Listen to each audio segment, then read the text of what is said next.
Bonjour et bonsoir, que les Seigneurs vous bénissent de partout où vous êtes, de partout où vous nous suivez. Merci pour votre fidélité, merci pour l'attention que vous accordez à la parole du Seigneur et à toutes les instructions que le Seigneur nous donne au travers de ces partages. Nous sommes très heureux que vous soyez toujours fidèles et que vous partagez, que vous discutiez, vous partagez ce message avec quelqu'un, avec un ami, avec un membre de famille. Que les Seigneurs vous bénissent pour votre apport, votre soutien, vos commentaires. Nous sommes très heureux de continuer encore ce message, les douleurs de l'enfantement, parce que Dieu continue à nous parler et de la bonne matière continue à jaillir. Donc, encore aujourd'hui, vous serez bénis. Que Dieu vous bénisse de partout où vous êtes. Je veux lire Luc 1, 24 à 25.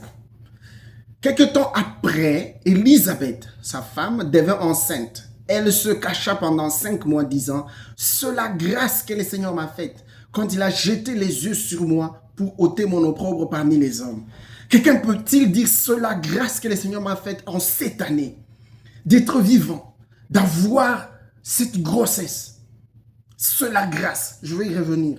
Juge 13, 8 à 9, et puis 12 à 14.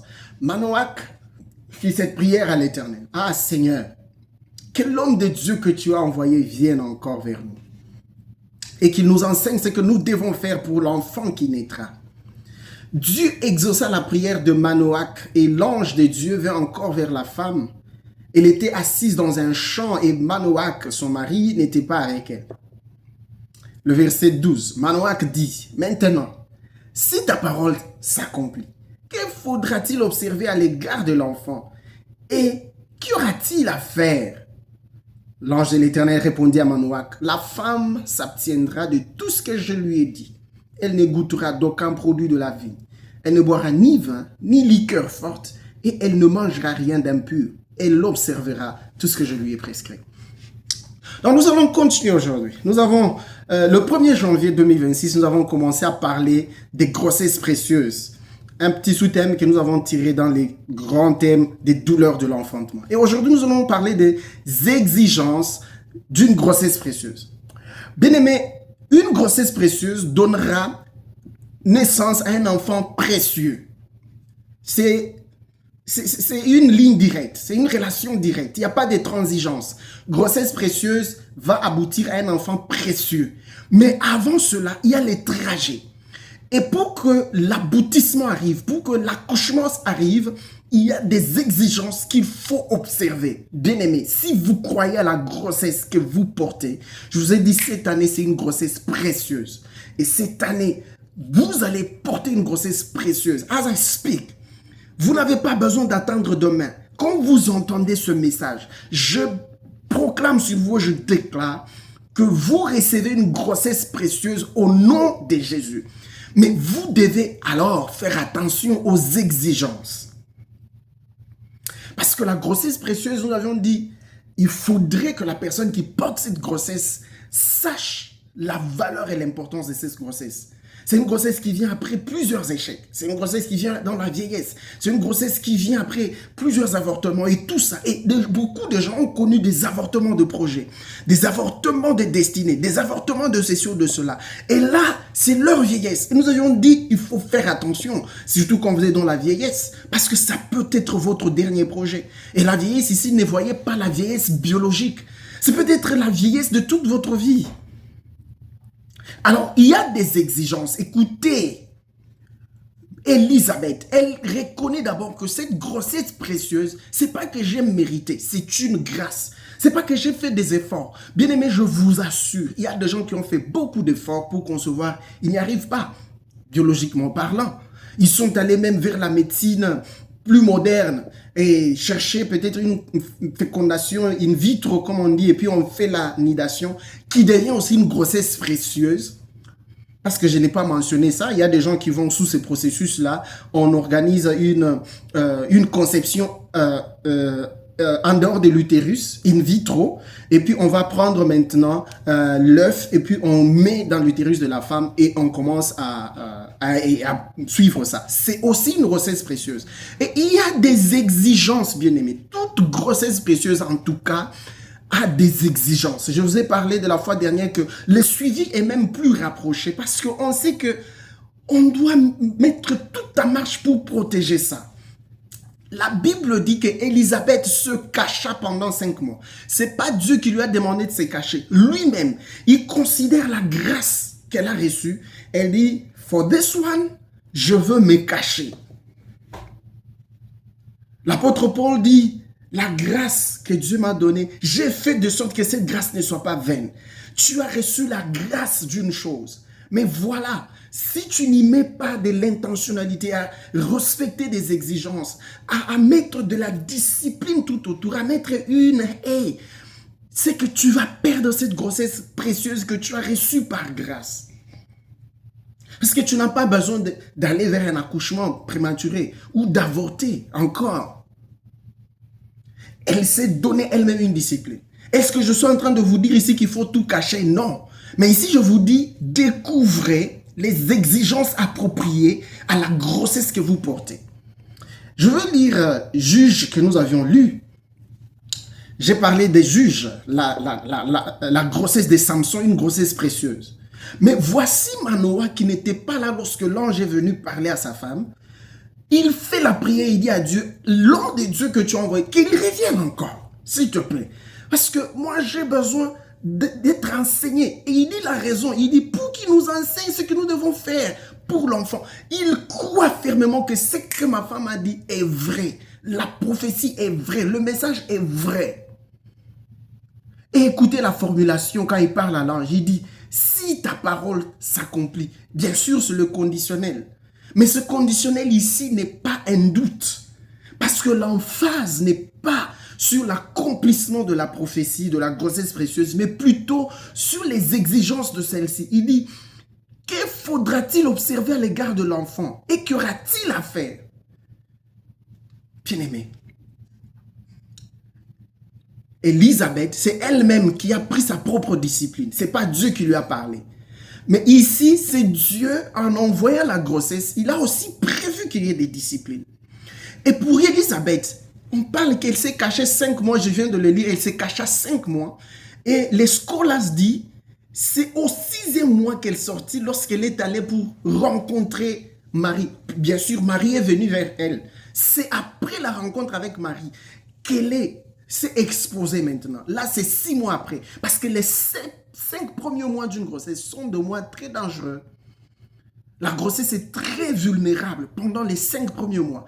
Alors, c'est jusqu'au 6e mois, la Bible dit, lorsqu'elle croise Marie et Marie la salue, l'enfant tressaille. C'est la première fois qu'elle sentit le mouvement de l'enfant. En ce moment, j'ai prié, je déclare sur vous qu'au travers de ce message, que la grossesse que vous portez bouge, que vous sentez des signes et des signaux, que la grossesse que vous portez est viable.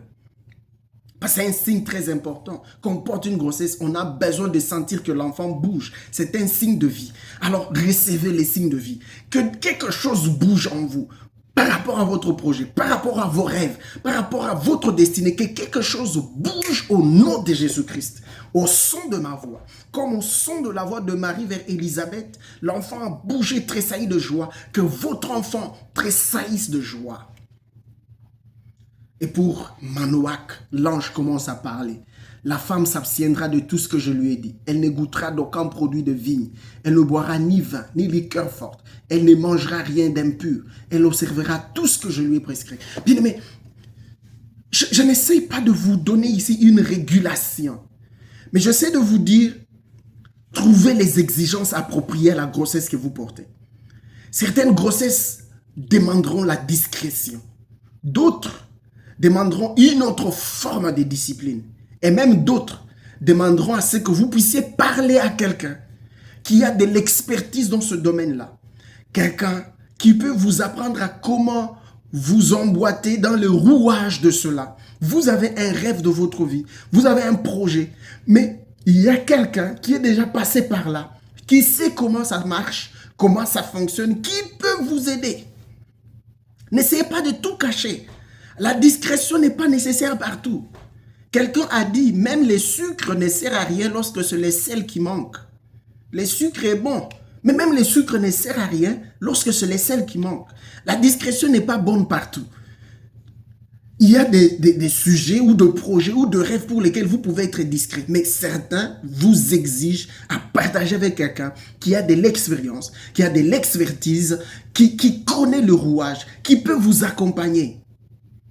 Il y a par exemple, lorsqu'on prend en charge les gens avec des diagnostics sévères tels que le VIH, les cancers, on les encourage d'avoir un support system, un groupe de gens, ça peut être une personne, ça peut être un groupe de gens qui peuvent les accompagner, les aider, parce que c'est difficile d'accepter le diagnostic et les traitements même qu'on donne viennent avec beaucoup d'effets secondaires, surtout au début, et c'est un traitement de toute la vie. Alors, ce n'est pas facile de faire ce changement-là brusquement, de faire ces shifts-là. Alors, on leur demande de briser la discrétion et de se confier à quelqu'un. Et chaque fois que les gens ont fait cela, ça les a beaucoup aidés.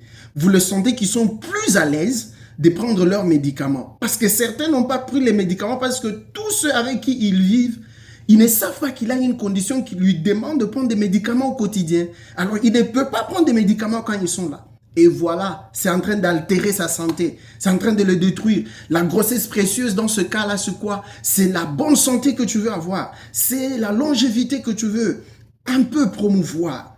Bien aimé, le diagnostic que je vous donne aujourd'hui, déjà depuis le 1er janvier, c'est que vous portez une grossesse précieuse. C'est ça le diagnostic. Certains de ces diagnostics vous demandent d'avoir un support system, de gens qui ont la sagesse et l'intelligence. Je ne vous demande pas de prendre une trompette et d'aller crier tout ce que vous voulez faire, de crier sous le toit les projets de votre vie. Mais je vous demande de trouver les exigences appropriées. Manoach n'avait pas besoin d'appliquer ce que... Voilà, Manoach a existé avant Élisabeth. Mais Élisabeth n'a pas fait ce que les Manoach ont fait. Eux, ils ont demandé des exigences, on leur a dit, il n'y a pas de vin, pas de liqueur forte, pas de ceci, pas de cela. Mais Élisabeth a eu autre exigence. Et ces exigences, ça peut être une conviction, ça peut être une révélation, ça peut être Dieu qui vous parle de manière audible. Ça peut être quelque chose que vous piquez dans un journal, dans une édition de journal, dans un livre, vous lisez. You just pick up something. Une exigence, une discipline, une méthode de faire, une façon de faire qui devient indispensable à préserver la grossesse jusqu'à son accouchement. Bien-aimés, je n'ai pas d'exigence à vous donner, mais je vous demande d'aller fouiner, fouiller, creuser et trouver des exigences appropriées à la grossesse que vous portez. Elle est précieuse, ça c'est le diagnostic que je vous ai donné. That is not debatable. Ça c'est sûr. Le diagnostic, là, vous avez eu une grossesse précieuse par la grâce de Dieu. Comme Élisabeth a dit, c'est par la grâce de Dieu que vous avez cette grossesse-là. Mais vous devez, you have to abide par rapport à certains critères. Vous devez trouver cela pour aller accoucher. Parce que Dieu veut que vous puissiez accoucher. La volonté de Dieu, oui, elle peut ne pas s'accomplir lorsque l'homme ne participe pas, l'homme ne collabore pas. Et l'homme ne joue pas sa partition. Les exigences de grossesse précieuse. Parfois, ce sont des exigences bizarres. Vous avez vu même certaines femmes enceintes, grossesse normale. Parfois, ils ont des goûts bizarres, des attitudes bizarres. Elle est tout le temps un peu grincheuse. Elle est tout le temps irritée, irritable. Elle a des goûts bizarres. Elle mange des trucs là, de fois vous demandez. Parfois, c'est comme ça. Bien sûr, je sais qu'il y a some overdoing. Il y en a qui exagèrent. Mais ce que je vous dis, c'est que toute grossesse vient avec un changement physiologique, et spirituellement et biologiquement.